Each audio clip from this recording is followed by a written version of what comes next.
अब इन शब्दों के साथ हम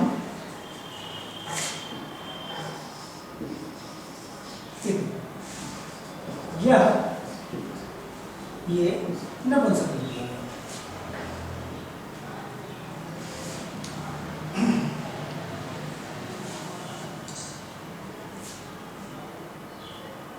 इन दोनों के बहुवचन के रूप में इवर घड़,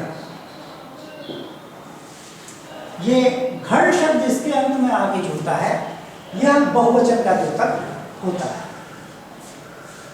इवर घड़ बहुवचन होने के कारण इधर का इन या इर में परिवर्तित हो जाता है।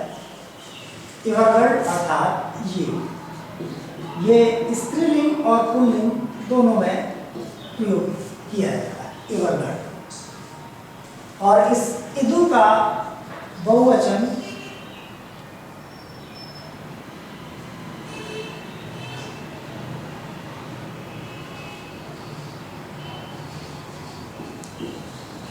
इवई,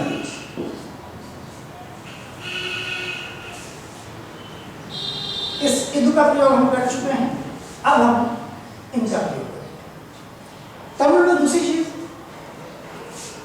यहां पर ई लगा है तो यह निकट की वस्तुओं को दिखा रहा है। इस ई को यदि हम इस अ से प्रतिस्थापित कर दें, अवन, अवर, अवर, अदु,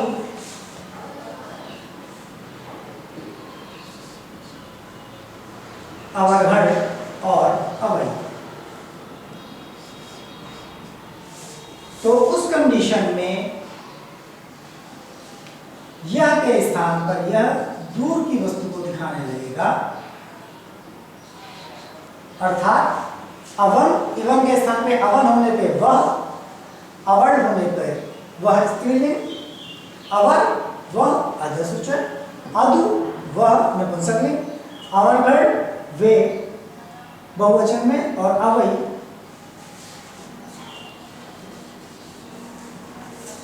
प्रश्नसूचक बनाने के लिए हम यहां पर इस अ के स्थान पर यदि हम या कर देते हैं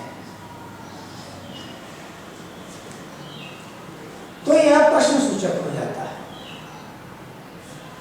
कौन, कौन सा, तो यहां पर हम इसको प्रयोग करेंगे अन्य शब्दों के साथ।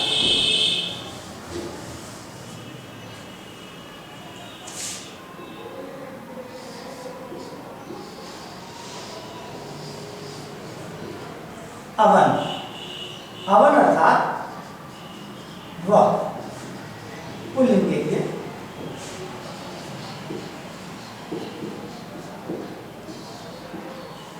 अवन, या अर्थात कौन, अवन या वह कौन है। इसके जवाब में हम इसके साथ कोई भी संज्ञा शब्द का इस्तेमाल कर सकते हैं जो कि पुल्लिंग, अवन,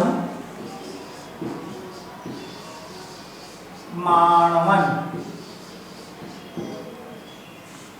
वह विद्यार्थी है का प्रयोग होता नहीं तो इसका अर्थ हिंदी में हो जाएगा वह विद्यार्थी है।